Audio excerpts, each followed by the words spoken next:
اسلام آباد میں امام بارگاہ خودکش دھماکے کی تحقیقات میں اہم پیش رفت سامنے آئی ہے۔ پولیس ذرائع کے مطابق پشاور میں حملہ آور کے گھر پر چھاپہ مارا گیا۔ اس دوران اس کے 2 بھائی اور ایک خاتون کو گرفتار کیا گیا ہے۔ تفتیشی ذرائع کے مطابق جائے وقوع سے خودکش بمبار کا شناختی کارڈ بھی ملا۔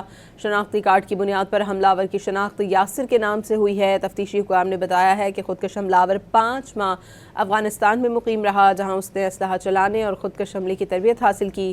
پولیس نے پشاور اور نوشہرہ میں حملہ آور کے نیٹ ورک اور سہولت کاروں کی گرفتاری کے لیے چھاپوں کا آغاز کر دیا ہے۔